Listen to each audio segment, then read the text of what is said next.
Hello everyone, welcome to FOC classes. This video is for class 12 Information Technology IT Code 802. आज की video में हम cover करने वाले हैं चैप्टर 3 जावा के लिए important question answers for 2 marks and इससे पहले हमने 1 mark question answers already discuss कर लिए हैं जिसका लिंक डिस्क्रिप्शन में गिवन है. So let us start today's video. So here is the first question. While loop and do while loop के बीच में डिफरेंस बताना है. देखिए सबसे पहले डिफरेंस वाले क्वेश्चंस को हमेशा टेबुलर फॉर्मेट में अटेम्प्ट करने की कोशिश करें. मींस इस तरह से टेबुलर फॉर्मेट में आपको डिफरेंस बताना है. ठीक है. सेकेंडली यहाँ पर आपको डिफरेंस कैसे पता होगा दोनों लूप के बीच में, जब आपको दोनों के सिंटेक्स पता होंगे. ठीक है. तो सिंटेक्स लर्न करना बहुत जरूरी है. इसके लिए आप सिंटेक्स वीडियो देख सकते हैं जहां पर हमने वन शॉट में सभी कमांड्स के सिंटेक्स को डिस्कस किया है. ठीक है. सो यहाँ पर सबसे पहले हम वाइल लूप के सिंटेक्स को देखते हैं. तो देखिए वाइल लूप के सिंटेक्स में सबसे पहले गिवन है वाइल कीवर्ड. ठीक है. फिर इसके बाद यहाँ पर ये कंडीशन है. ये क्या है? ये बेसिकली ये टेस्ट कंडीशन है जिसे हम टेस्ट करते हैं, चेक करते हैं कि ये ट्रू है या फिर फॉल्स. अगर ये ट्रू होती है तो हम आगे प्रोसीड करते हैं एंड ये जो गिवन स्टेटमेंट्स हैं इन्हें एग्जीक्यूट किया जाता है. बट अगर ये ट्रू नहीं होती, ये कंडीशन फॉल्स होती है, तो उस केस में हम आगे प्रोसीड नहीं करते, ये स्टेटमेंट्स एग्जीक्यूट नहीं होती. तो यहाँ पर हमें ये समझ में आया कि ये जो कंडीशन है ये कंट्रोल कर रही है कि हमें लूप में एंटर करना है या फिर नहीं. ठीक है. इसलिए यहाँ पर इसे कहा जाता है एंट्री कंट्रोल लूप. ठीक है. क्यों कहा जाता है? क्योंकि अगर ये कंडीशन शुरू में ही फॉल्स हो गई तो हम ये स्टेटमेंट्स एग्जीक्यूट करते ही नहीं है, मतलब हमने लूप में एंट्री की ही नहीं है. ठीक है. इसलिए यहाँ पर इसे कहा जाता है एंट्री कंट्रोल लूप. ठीक है. सो यहाँ पर हमने वाइल लूप के लिए दोनों पॉइंट्स को डिस्कस किया. अब हम डिस्कस करते हैं डू वाइल लूप के लिए. तो सबसे पहले हमें सिंटेक्स पता होना चाहिए, उसी के बेसिस पर हम डिफरेंस बता पाएंगे. तो सबसे पहले यहाँ पर लिखा जाता है डू कीवर्ड एंड फिर इसके बाद स्टेटमेंट्स. सो ये क्या इंडिकेट करती हैं? ये इंडिकेट करती हैं कि सबसे पहले आपको एक बार ये स्टेटमेंट्स एग्जीक्यूट करनी है. ठीक है. मतलब यहाँ पर हम पहले कंडीशन की बात कर ही नहीं रहे, हम सीधा ये कह रहे हैं कि सबसे पहले आपको स्टेटमेंट एग्जीक्यूट करनी है. ठीक है. एक बार स्टेटमेंट एग्जीक्यूट होने के बाद अब आपको चेक करना है कि ये कंडीशन ट्रू है या फिर नहीं. अगर ये कंडीशन ट्रू होगी तो हम वापस से स्टेटमेंट्स पर प्रोसीड करेंगे, मींस लूप कंटिन्यू रहेगा. बट अगर ये कंडीशन फॉल्स हो जाती है तो हम यहीं पर स्टॉप हो जाएंगे, हम आगे प्रोसीड नहीं करेंगे. ठीक है. तो इस डू वाइल लूप ने किस चीज को कंट्रोल किया?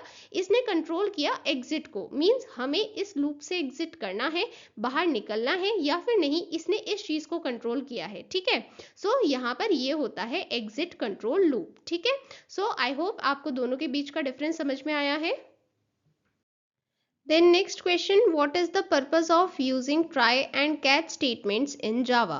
So यहाँ पर हमें exception handling के try and catch statements के बारे में बताना है. ठीक है. मैंने जैसा कि आपको पहले ही बताया हुआ है कि ये कुछ selected topics हैं जिससे क्वेश्चन जरूर आएगा, 1 मार्क में आए, 2 मार्क में आए या फिर 3 मार्क्स में आए, बट आएगा जरूर. ठीक है. तो ये कुछ ऐसे टॉपिक्स हम यहाँ पर डिस्कस कर रहे हैं, कुछ ऐसे क्वेश्चंस डिस्कस कर रहे हैं जो बहुत ज़्यादा इंपॉर्टेंट हैं. ठीक है. अगर आपको इस क्वेश्चन आंसर वीडियो से भी नहीं समझ में आ रहा है, जब मैं आपको एक्सप्लेन कर रही हूँ आपको नहीं समझ में आ रहा है, इसका मतलब है कि आपने वन शॉट वीडियो को ध्यान से नहीं देखा है. ठीक है. जो डिटेल्ड वन शॉट वीडियो है वो आपको ध्यान से देखना है, बिकॉज एक बार आप उसको देख लेंगे फिर आपको किसी भी टॉपिक में कोई भी प्रॉब्लम नहीं आएगी. ठीक है. So now let us proceed to its answer. So यहाँ पर हम बात कर रहे हैं ट्राई एंड कैच स्टेटमेंट के बारे में. हम क्यों यूज करते हैं ये स्टेटमेंट? सबसे पहले ट्राई ब्लॉक, ये ट्राई ब्लॉक ऐसा पार्ट ऑफ कोड रखता है जिसमें एक्सेप्शन जनरेट हो सकती है. मींस अगर कहीं पर भी कोई एरर आ सकता है, ऐसे स्टेटमेंट्स को, ऐसे कोड को जिस ब्लॉक में रखते हैं उसे हम कहते हैं ट्राई ब्लॉक. ठीक है. तो सबसे पहले ट्राई कीवर्ड लिखा जाता है और उसके बाद में ये कोड लिखा जाता है जिसकी वजह से एक्सेप्शन आ सकती है. Exception means error. ठीक है. इसके बाद होता है कैच ब्लॉक. ट्राई ब्लॉक के बाद आता है कैच ब्लॉक.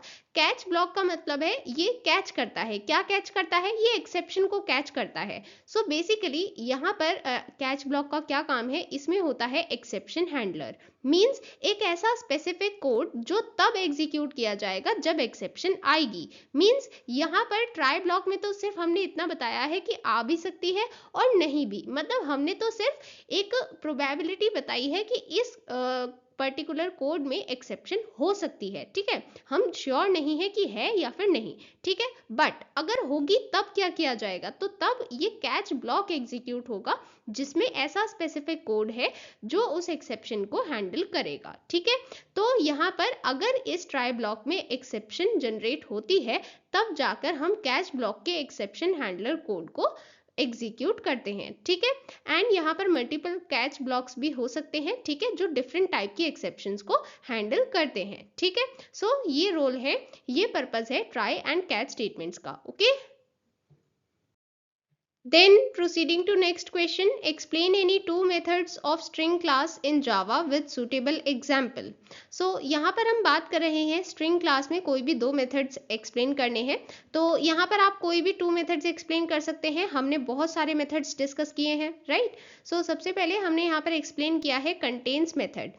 Contains method हम कब use करते हैं, जब हमें ये check करना है कि given string उस स्ट्रिंग में प्रेजेंट है या फिर नहीं। जैसे यहाँ पर हमारे पास एक स्ट्रिंग है माई स्ट्रिंग जिसकी वैल्यू है हेलो वर्ल्ड, ठीक है।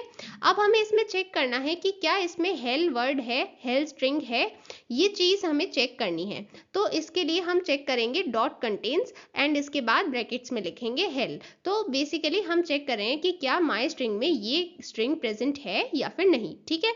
तो यहाँ पर हमें ट्रू या फॉल्स में आंसर मिलता है, अगर ये है तो ट्रू मिलता है और अगर नहीं है तो फॉल्स मिलता है, ठीक है। साथ ही कुछ स्टूडेंट्स को कंफ्यूजन होगा कि यहाँ पर ये कीवर्ड्स क्यों लिखे हैं पहले और बाद में।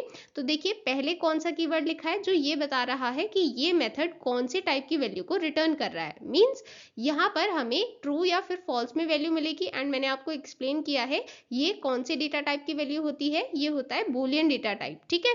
सो वही रिटर्न टाइप हमने यहाँ पर बताया है, ठीक है। इसके बाद ये मेथड का नेम है कंटेन्स और फिर इसके बाद यहाँ पर जो हम पैरामीटर यूज करने वाले हैं, पैरामीटर मींस जिसके बेसिस पर ये मेथड ऑपरेट होगा, वर्क करेगा, ठीक है। तो ये किस चीज पर वर्क करेगा, यहाँ पर बेसिकली ये एक स्ट्रिंग पर वर्क करने वाला है, ठीक है, इसलिए हमने यहाँ पर लिखा है स्ट्रिंग एस, ठीक है। तो ये क्या है, ये पैरामीटर है, ठीक है। तो जैसे कि हमने यूजर डिफाइंड मेथड में डिस्कस किया था कि हर एक मेथड के लिए हम सबसे पहले उसका रिटर्न टाइप लिखते हैं, फिर उसका नेम लिखते हैं और फिर उसका पैरामीटर लिखते हैं। तो वही चीज यहाँ पर लिखी हुई है, ठीक है। बट अगर आप एग्जाम में सिर्फ और सिर्फ मेथड का नेम मेंशन करते हैं, क्योंकि यहाँ पर हमें सिर्फ मेथड को एक्सप्लेन करने को कहा गया है, तो उतना भी सफिशिएंट होगा, ठीक है। बट अगर आप ये पूरा लिखेंगे तब भी ठीक है, ठीक है। सो दोनों केस में ठीक है। देन प्रोसीडिंग टू नेक्स्ट, ये है एंड्स विद मेथड। यहाँ पर हम चेक करते हैं कि गिवन स्ट्रिंग में जो हमें सफिक्स गिवन है क्या उसके साथ वो स्ट्रिंग एंड होती है। मींस हमें ये चेक करना है कि माई स्ट्रिंग के एंड में ओल्ड आता है या फिर नहीं, ठीक है। तो हम यहाँ पर एंड्स विद मेथड अप्लाई करेंगे एंड यहाँ पर लिखेंगे ओल्ड। तो हम ये चेक कर रहे हैं कि इस स्ट्रिंग के एंड में ओल्ड है या फिर नहीं। तो आप देख सकते हैं यहाँ पर ओल्ड तो नहीं है लास्ट में, इसलिए हमें आंसर मिलेगा फॉल्स, ठीक है। एंड अगेन क्योंकि इसका आंसर ट्रू या फॉल्स में ही मिल सकता है, अगर ये सफिक्स है तो ट्रू मिलेगा, नहीं है तो फॉल्स मिलेगा। तो यहाँ पर अगेन बूलियन रिटर्न टाइप होगा, ठीक है। एंड यहाँ पर पैरामीटर होगा स्ट्रिंग सफिक्स, ठीक है, क्योंकि सफिक्स एक स्ट्रिंग है इसलिए उसका डेटा टाइप हमने लिखा है स्ट्रिंग, ठीक है। आई होप आपको ये दोनों मेथड समझ में आए हैं। Then next question, short and string data type के बीच में डिफरेंस बताना है। सबसे पहले बात करते हैं शॉर्ट डेटा टाइप के बारे में। Short data type integer value को स्टोर करने के लिए यूज किया जाता है जिसका साइज होता है 16 bit. Then string data type, ये एक या एक से ज़्यादा कैरेक्टर को स्टोर कर सकता है एंड इसके लिए हम जो वैल्यू प्रोवाइड करते हैं उसे डबल कोट्स में एनक्लोज करते हैं, ठीक है। देन नेक्स्ट क्वेश्चन, यहाँ पर long and int data type के बीच में डिफरेंस बताना है। सबसे पहले इंट डेटा टाइप ये यूज किया जाता है 32 bit size integer value store करने के लिए and then long data type ये यूज किया जाता है 64 bit size integer value store करने के लिए, ठीक है। देखिए स्टूडेंट्स, इस टाइप के क्वेश्चन जो डेटा टाइप से पूछे गए हैं ये स्पेसिफिकली प्रिमिटिव डेटा टाइप्स की टेबल से पूछे गए हैं, ठीक है। मैंने आपको ये टॉपिक डिटेल में कराया है एंड ये भी बताया है कि ये टेबल बहुत इंपॉर्टेंट है, आपको लर्न करनी है। आपको पता होना चाहिए कितने प्रिमिटिव डेटा टाइप्स हैं, सभी में कौन कौन से टाइप की वैल्यू स्टोर की जाएगी एंड सभी का क्या साइज है, ठीक है। ये सभी चीजें आपको पता होनी चाहिए, इनसे क्वेश्चन डेफिनेटली आएंगे, okay. Then next question, what is the purpose of comments in Java. Comments एक इंपॉर्टेंट टॉपिक है, यहाँ से आप क्वेश्चन एक्सपेक्ट कर सकते हैं। यहाँ से अगर शॉर्ट क्वेश्चन पूछा जाएगा तो इस टाइप से पूछा जाएगा, जहाँ पर आपसे पूछा जाएगा कि कमेंट्स क्या है, इनका क्या पर्पस है। एंड हो सकता है कि आपसे टाइप्स ऑफ कमेंट्स पर भी क्वेश्चन पूछा जाए। ओके, सो यहाँ पर हम बात कर रहे हैं कमेंट्स का क्या पर्पस है।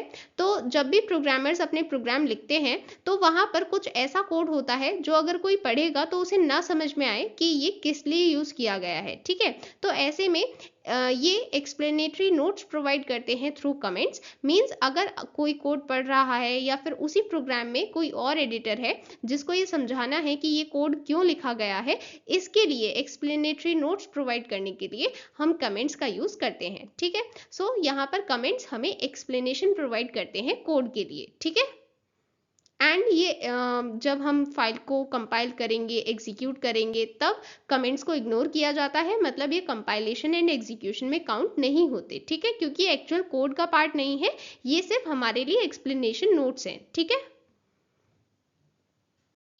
देन नेक्स्ट क्वेश्चन यहाँ पर पूछा जा रहा है कमेंट्स लिखने के दो वेज। सो सबसे पहले अगर आपको सिंगल लाइन कमेंट लिखना है, मींस जो एक ही लाइन में आ जाएगा, उसके लिए आप 2 कॉन्जिक्यूटिव फॉरवर्ड स्लैशेस यूज करते हैं एंड फिर कमेंट लाइन को स्टार्ट करते हैं। और अगर आपको मल्टी लाइन कमेंट लिखने हैं, मींस जो एक से ज़्यादा लाइन में आ रहे हैं, तो उसके लिए आप यहाँ पर ये सिंबल्स यूज करते हैं। स्टार्टिंग में ये सिंबल यूज करेंगे, फिर कमेंट लिखेंगे और फिर लास्ट में ये सिंबल यूज करेंगे। ठीक है, सो अगर आपसे पूछा जाता है 2 ways to write comments, give comments, तो आप ये 2 वेज बताएंगे। ठीक है, एंड अगर आपसे पूछा जाता है 2 टाइप्स ऑफ कमेंट, तो आपको सिंगल लाइन और मल्टी लाइन कमेंट के बारे में भी मेंशन करना है। ठीक है, फर्स्ट वे है सिंगल लाइन कमेंट के लिए एंड सेकंड वे है मल्टी लाइन कमेंट के लिए। ठीक है, देन नेक्स्ट क्वेश्चन, यहाँ पर data members and method members के बीच में डिफरेंस बताना है। इतना आंसर सफिशिएंट है आपके एग्जाम के लिए, बट आपकी अंडरस्टैंडिंग के लिए मैंने यहाँ पर एक एग्जाम्पल भी डिस्प्ले किया है। ये सिर्फ आपकी अंडरस्टैंडिंग के लिए है, एग्जाम के लिए रिक्वायर्ड नहीं है। ठीक है, तो देखिए यहाँ पर आप सबसे पहले क्लास के बारे में बता रहे हैं, एम्प्लॉय क्लास है। ठीक है, इसके हमने कुछ डेटा मेंबर्स बताए हैं एंड कुछ मेथड मेंबर। ठीक है, तो सबसे पहले बात करते हैं डेटा मेंबर्स के बारे में। तो डेटा मेंबर जैसा नेम से इंडिकेट हो रहा है, ये डेटा को स्टोर करने के लिए यूज किए जाते हैं। ठीक है, जैसे अगर एम्प्लॉय क्लास है तो कुछ एम्प्लॉयज होंगे, हर एक एम्प्लॉय की आईडी होगी 1 2 3 4 इस तरह से। तो जो भी आईडी है मींस वो सभी एक टाइप की हैं। मींस अगर हम बात कर रहे हैं आईडी एंड नेम, तो ये अलग अलग चीजें हैं, बट जितनी भी आईडी हैं वो सभी एक कैटेगरी की हैं, दैट इज एम्प आईडी। ठीक है, तो जितनी भी आईडी हैं वो सभी कौन से डेटा मेंबर में स्टोर होंगी, एम्प आईडी में। ठीक है, इसके बाद ये क्या है, ये है डेटा टाइप। ये बता रहा है कि इस डेटा मेंबर में कौन से टाइप की वैल्यू स्टोर होंगी। ठीक है, इसके बाद हमने अलग अलग डेटा मेंबर्स को यहाँ पर डिफाइन किया है। ठीक है, एम्प नेम, तो ये एम्प्लॉय के नेम स्टोर करेगा एंड सभी नेम स्ट्रिंग डेटा टाइप के होंगे। ठीक है, सो इस तरह से ये सभी डेटा टाइप्स यहाँ पर लिखे हैं एंड डेटा टाइप के बाद यहाँ पर डेटा मेंबर का नेम लिखा है। ठीक है, सो ये है डेटा मेंबर्स। ओके, इसके बाद अब हम बात करते हैं मेथड मेंबर्स के बारे में। तो जब हमें ये डेटा मेंबर्स एक्सेस करने हैं, हम किस तरह से इन डेटा मेंबर्स को एक्सेस कर सकते हैं, ये चीज कौन बताता है, ये बताता है मेथड मेंबर। जैसे यहाँ पर हमने डिस्प्ले मेथड के थ्रू इन सभी जो हमने यहाँ पर लिखे हैं 5 डेटा मेंबर्स, इन सभी को हमने एक्सेस किया है। एंड कैसे एक्सेस किया है, हमने इन सभी की वैल्यूज को प्रिंट किया है। ठीक है, तो ये चीज बताने के लिए हमने यूज किया है डिस्प्ले मेथड का। ठीक है, तो डिस्प्ले क्या है, ये मेथड मेंबर है। ठीक है, सो आई होप आपको data member and method member का कंसेप्ट क्लियर है। Okay, so that was all for today. For notes, PYQs and sample papers, you can refer to all in one book, and for sample papers you can refer to sample paper book. Links are given in the description. Next video में हम discuss करने वाले हैं 3 marks important question answers for chapter 3 Java. We'll meet you soon in the next video. Till then, bye bye.